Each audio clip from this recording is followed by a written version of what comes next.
오늘 말씀의 제목은 영광에 이르는 소망이라는 제목으로 하나님의 말씀 함께 나누도록 하겠습니다. 그리스도인의 영광과 소망은 무엇일까요? 영광은 어떻게 반짝반짝 빛나는 것 같기도 하고 소망은 그냥 바라는 것 같기도 한데, 오늘 성경에서 말씀하고 있는 영광과 소망이라는 것은 아주 분명한 의미입니다. 영광은 예수님이 오시는 때를 이야기합니다. 그래서 우리가 영광스러운 몸으로 바뀐다는 것을 성경은 기대하라, 고대하라, 기대하라, 고대하라. 그 시간이 길더라도 기대해야 한다, 인내해야 된다 라고 말씀하고 있는 것이죠. 그래서 영광과 소망이라는 것은, 영광에 이르는 소망이라는 것은 예수님이 다시 오실 때를 고대하라 라는 의미입니다. 보이는 소망은 소망이 아니죠. 성경은 오늘 우리에게 이렇게 말씀합니다. 제가 평택에 이사 왔을 때 집을 처음 볼 때 막 줄자로 재고 그랬어요. 그래서 줄자로 재고 막 위아래 막 재고 막 이러니까 뭐 하시는 분이세요? 이렇게 부동산 중개업을 하시는 분이 물어보셨습니다. 사실 저희 집이 좀 작았기 때문에 아이들 방에 책상을 2개 넣어주고 싶은데 2개를 못 넣는 작은 방이어서 어떻게든 책상을 넣으려고 하다가 포기했는데, 그 다음날 교회에서 평택으로 가라고 하셔서 제가 기도응답을 받은 줄 알고 기뻐서 평택으로 내려왔습니다. 그래서 이제 너무 기쁜 나머지 막 줄자로 막 재기도 하고, 제가 잰 것은 딱 한 가지입니다. 책상이 들어가느냐 안 들어가느냐. 그런데 여기 책상을 넣을 수 있겠어 그러면서 아주 기쁜 마음에 그런 소망을 품었는데, 소망이 이루어지니까 지금은 아무렇지도 않은 것처럼 그냥 너무 자연스러운 것이 되어버렸습니다. 소망이 아닌 것처럼. 여러분, 그래서 보이는 소망은 짧고 보이는 소망은 가지면 없어지는 거예요. 그러나 하나님께서는 우리가 믿는 그리스도인들이 꼭 소망해야 되는 것이 있는데, 그게 바로 예수님 오시는 것을 소망해야 한다고 말씀하고 계십니다. 성경에는 오늘 8장에 양자, 누구나 하나님을 아버지라고 부르게 되는 것은 성령님의 역사입니다. 양자의 영을 받아서 아바 아버지라고 부를 수 있게 된다는 거예요. 그런데 그 양자의 영을 주시는 것, 마음속에 심어주시는 것을 누가 하느냐? 성령님이 하십니다. 그리고 또 양자가 되면 상속자가 된다고 말씀해 주세요. 우리는 상상할 수도 없고 내가 뭘 상속받는지에 대해서도 잘 상상이 안 되지만, 그 상속자가 된다는 것도 성령님께서 하시는 사역이에요. 보증을 해주십니다.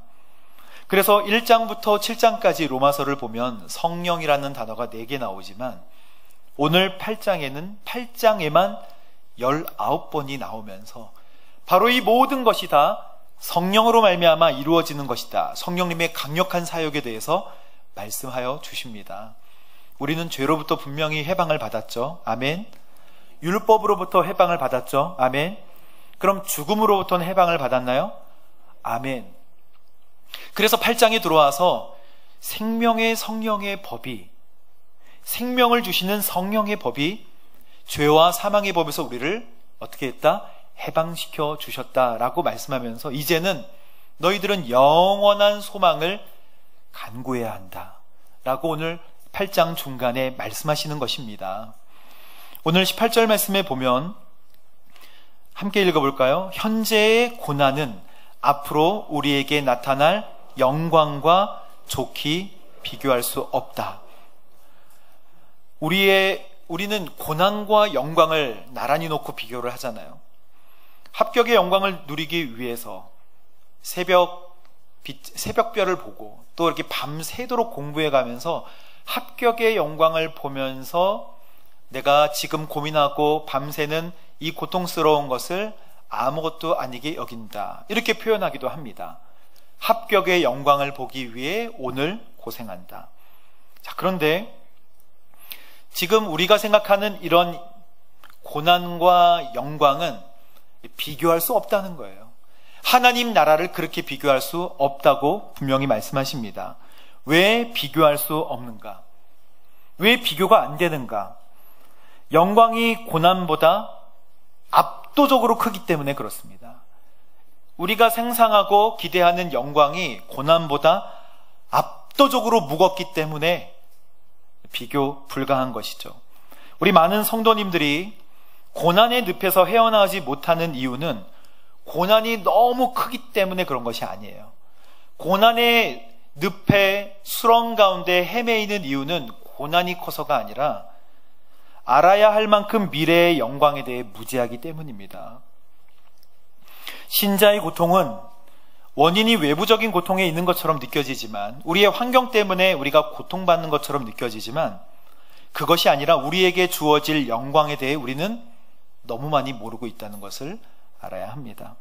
영광을 알지 못하기 때문에, 그 영광이 얼마나 큰지를 상상할 수 없기 때문에 우리는 고난과 영광을 맞바꾸는 실수를 해요.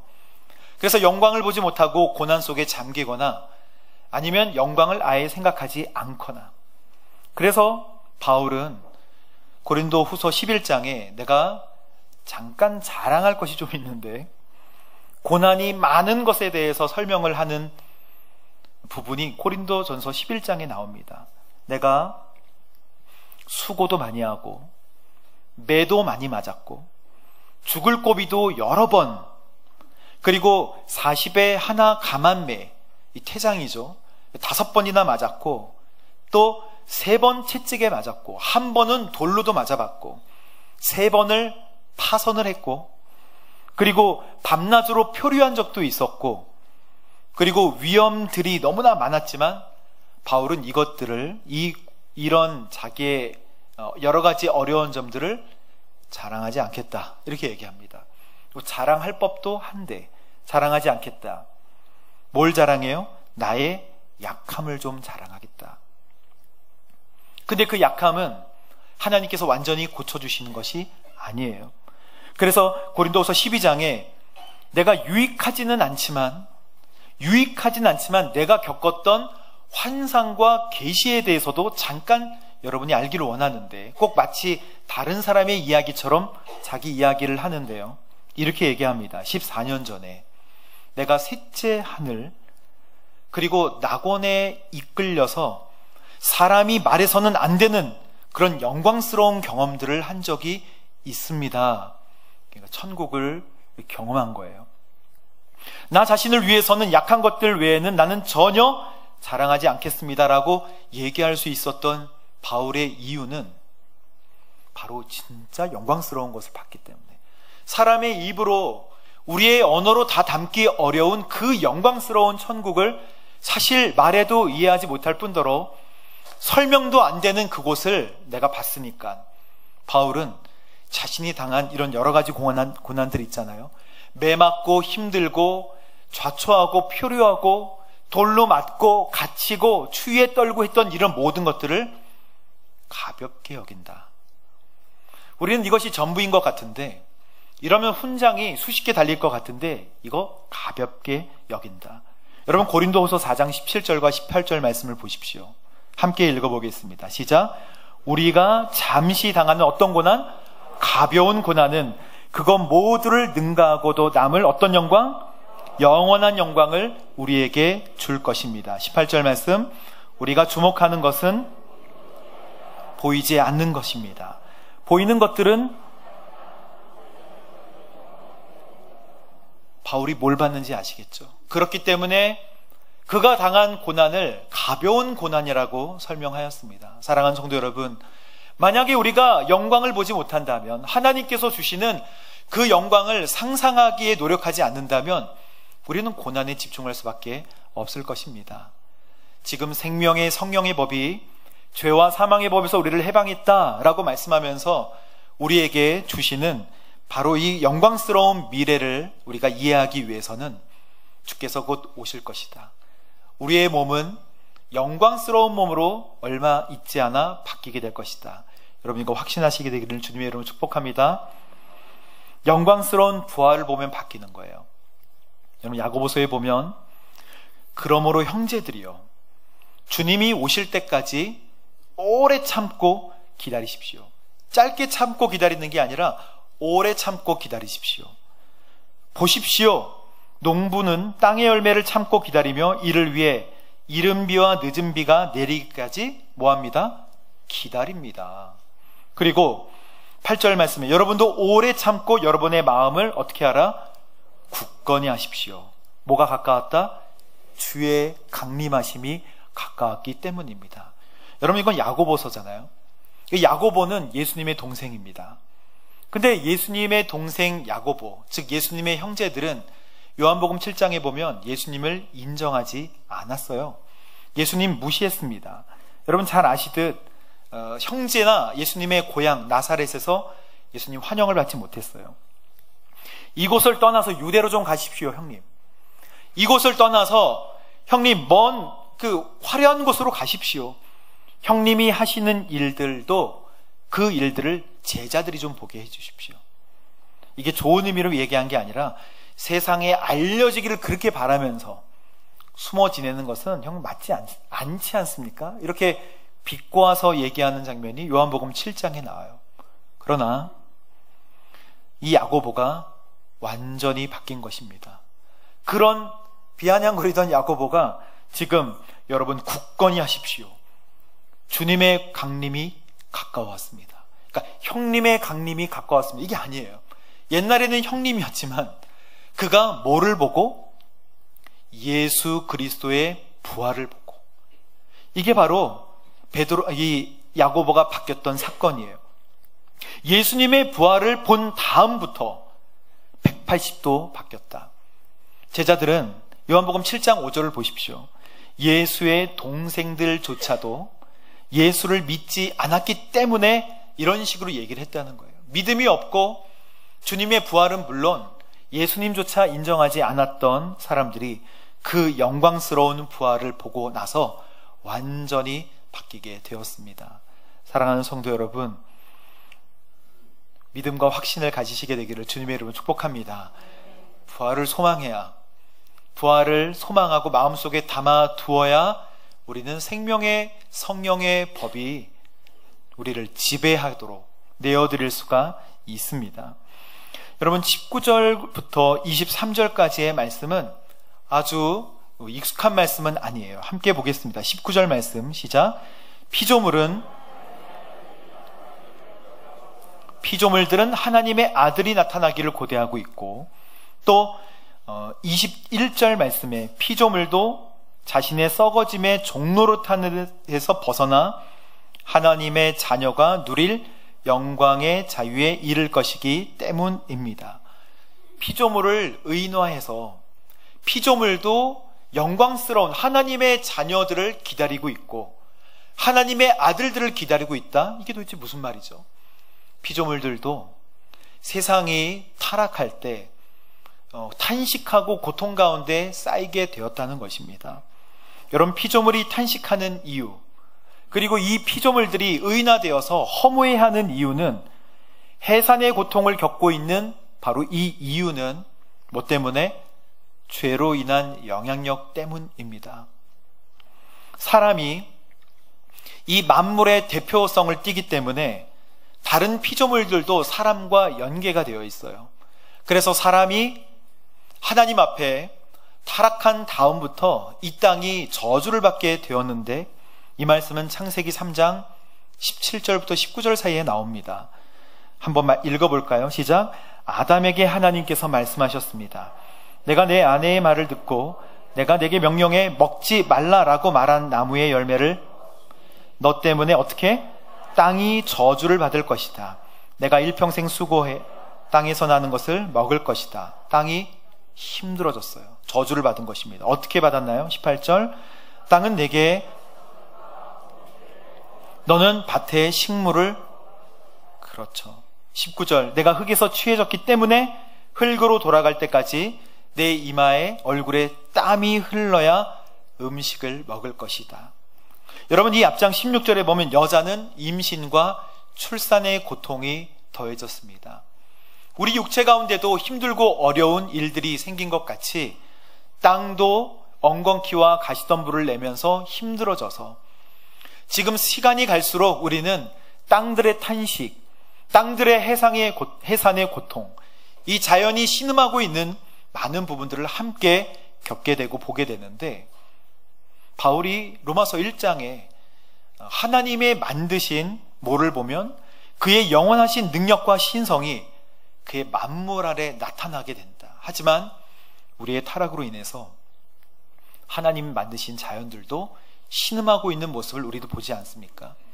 여러분, 우리가 주께서 오실 때, 그래서 부활의 몸으로 영광스러워질 때 이 땅들도, 이 세상도 회복이 되어진다. 주께서 말씀하시는 이 말씀을 우리는 기대하고 고대합니다. 그러나 피조물도 소망이 있어요. 뭐 때문에? 하나님의 아들들이 많이 생겨나면 됩니다.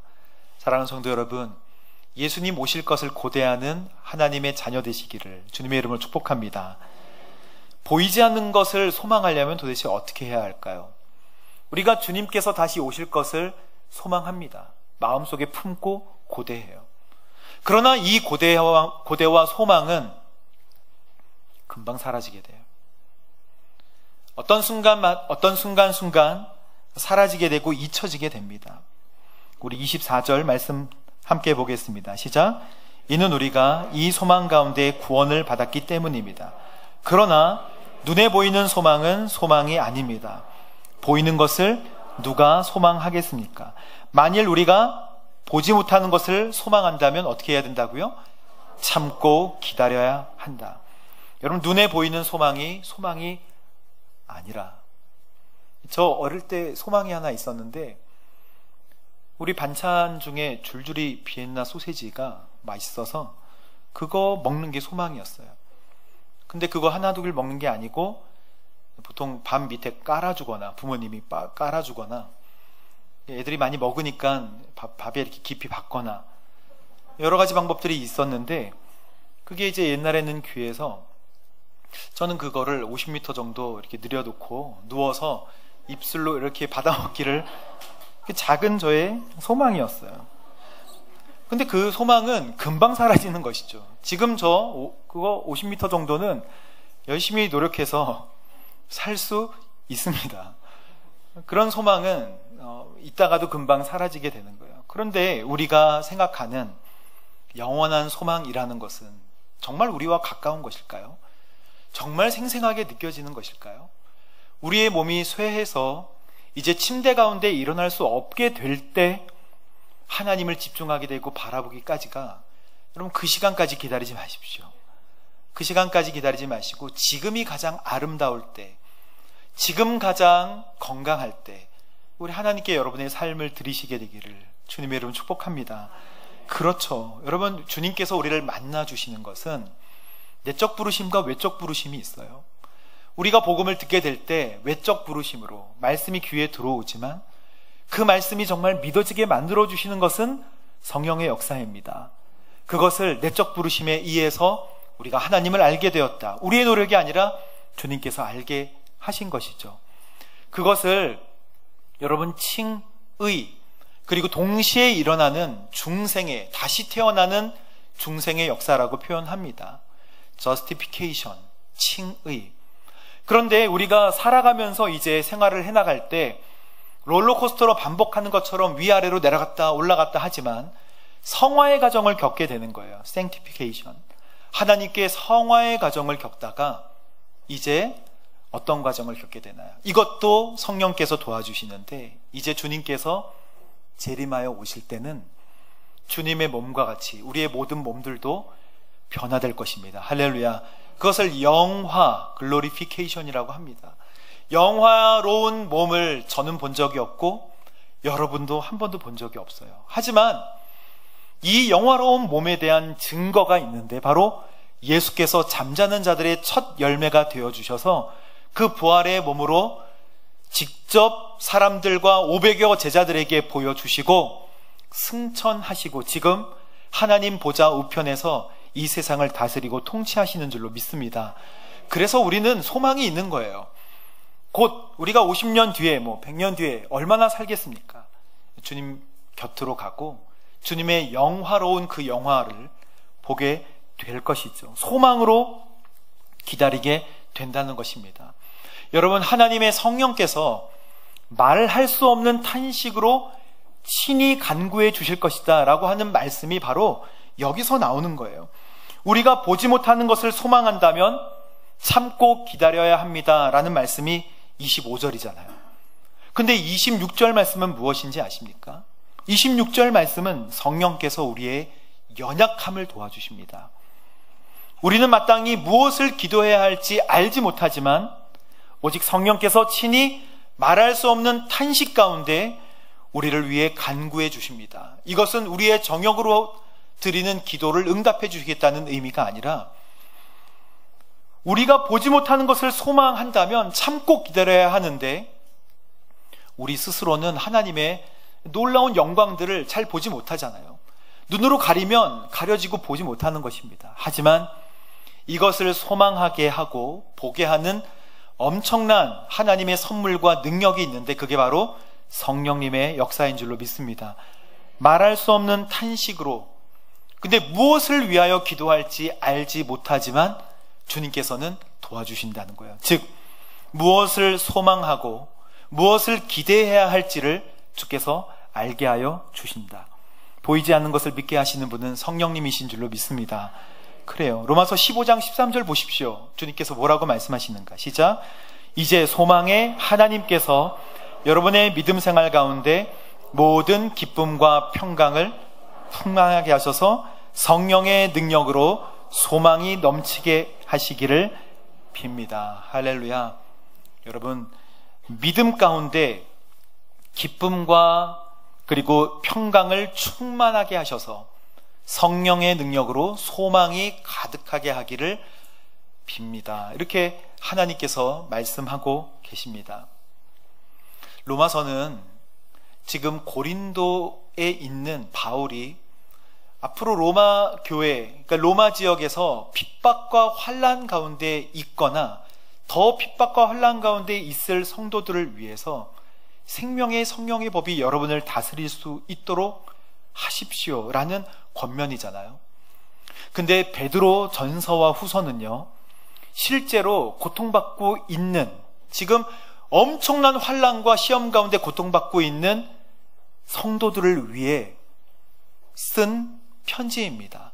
그래서 여러분, 시험과 고통, 나에겐 정말 희망이 없어 라고 생각할 때 베드로 전서와 후서를 읽으면 엄청난 믿음의 힘을 얻을 수가 있습니다. 그래서 베드로는 자기가 고백하는 예수 그리스도, 박해받는 성도들에게 소망과 격려를 하면서 이제 네로 황제 때부터 조직적인 박해가 시작되자 AD 64년에 십자가에 거꾸로 달려서 순교를 하게 됩니다. 근데 베드로 전서와 후서를 읽어보면 얼마나 신실하게 성도들을 격려하는지, 바로 그 말씀이 예수님의 오심을 기대하고 소망하며 이 땅을 살아가는 우리에게 힘과 능력을 줘요. 여러분, 베드로전서 1장 6절에서 9절 말씀 보십시오. 시작. 같이 읽어보겠습니다. 시작. 그러므로 여러분은 이제 온갖 시험을 당해 잠시 근심하게 됐으나 오히려 크게 기뻐합니다. 그것은 여러분이 당하는 믿음의 시련이 불로 단련해도 없어질 금보다 더 귀해 예수 그리스도께서 나타나실 때 칭찬, 영광, 존귀를 얻게 하려는 것입니다. 그리고 이 다음 말씀에 저는 큰 은혜를, 평안을 얻었습니다. 시작. 여러분은 그리스도를 보지 못했으나 사랑합니다. 지금도 여러분은 그분을 보지 못하지만 믿고 말할 수 없는 영광스러운 기쁨으로 즐거워합니다. 할렐루야. 여러분은 그리스도를 보지 못했잖아요. 직접 그의 육체를 보지 못했잖아요. 그러나 주님을 사랑하시잖아요. 저도 주님을 사랑합니다. 주님이 육신으로 입고 나오시면 저도 깜짝 놀랄 거예요. 주님 여기 웬일이십니까? 그렇게 하면 안 되잖아요. 우리랑 늘 함께 하시는 분이신데 주님 오실 때 처음 뵙겠습니다. 말씀 많이 들었습니다. 매일매일 주님과 교제하고 주님을 사랑합니다 라고 고백하는 이 고백, 여러분은 그리스도를 보지 못했지만 지금 로마에서 환난 가운데 있는, 그리고 사자의 밥으로 또는 길거리에 이 등대로 사람들을 꼬챙이에 꽂아가지고 활활 태우던 그런 박해, 그런 가운데 있는 성도들에게 여러분은 그리스도를 보지 못했지만 사랑하잖아요. 지금도 여러분은 그분을 보지 못하지만 말할 수 없는 영광스러운 기쁨으로 주님을 즐거워할 수 있는 이유, 뭐 때문에? 예수 그리스도 성령님의 역사 때문에. 그래서 박해받는 성도들에게 소망을 주기 위해 쓰여진 이 베드로전서가 소망에 대해서 더 자세하게 우리에게 설명해 주는 것입니다. 사랑하는 성도 여러분, 힘내십시오. 베드로전서 1장 3절 5절 말씀 함께 보겠습니다. 시작. 우리는 우리 주 예수 그리스도의 아버지 하나님을 찬양합니다. 그분의 풍성하신 긍휼을 따라 우리를 거듭나게 하시고 예수 그리스도를 죽은 사람들로부터 살리시어 산 소망을 얻게 하심으로, 4절 말씀, 여러분을 위해 하늘에 쌓아둔 썩지 않고 더러워지지 않고 쇠하지 않는 유업을 얻게 하셨습니다. 아멘. 세상 사람들이 우리에게 여러분들은 무슨 소망으로 세상을 살아갑니까? 여러분은 무슨 소망으로 오늘을 살아갑니까? 라고 물으신다면, 너희 소망은 무엇이냐라고 묻는다면 대답할 것을 담대하게 준비해서 온유와 두려움으로 선한 양심을 가지고 이야기하라. 주님께서 저희들에게 그렇게 말씀하십니다. 존 번연이 쓴 철로역정에 보면 우리의 신앙의 삶 중에 고난의 언덕이라고 있어요. 고난의 언덕. 근데 이 고난의 언덕을 넘을 때 크리스찬은 이 고난의 언덕을 올라갑니다. 그러나 형식주의자와 위선자로 대변되는 그 다른 사람의 이야기는 어떻게든 지름길을 찾아서 돌아가요. 하지만 돌아가는 사람의 말로는 멸망으로 이르는 길이라고 설명을 합니다. 결국 돌부리에 걸려 넘어지고 어둠 가운데로 처하게 된다. 크리스찬은 고난의 산을 넘어가는 거예요. 그런데 크리스찬이 이 넘어가는 힘을 어디서 얻느냐? 은혜에서 얻는다고 설명하고 있습니다. 은혜. 그리고 생명의 샘이라고 표현해요. 은혜와 생명의 샘을 먹은 다음에 이 고난의 언덕을 넘어가면 깊은 숲이 나와 또 다른 천국에 이르는 여행을 하게 되는 것입니다. 사랑하는 성도 여러분, 어려움 가운데 있으시죠? 때로는 실망 가운데 있으시죠? 하지만 우리는 지금 있는 가벼운 고난을 정말 상상할 수 없는 엄청난 주님의 영광과 비교할 수 없습니다. 고난이 무겁게 여겨지는 것은 고난만 바라보기 때문에 그래요.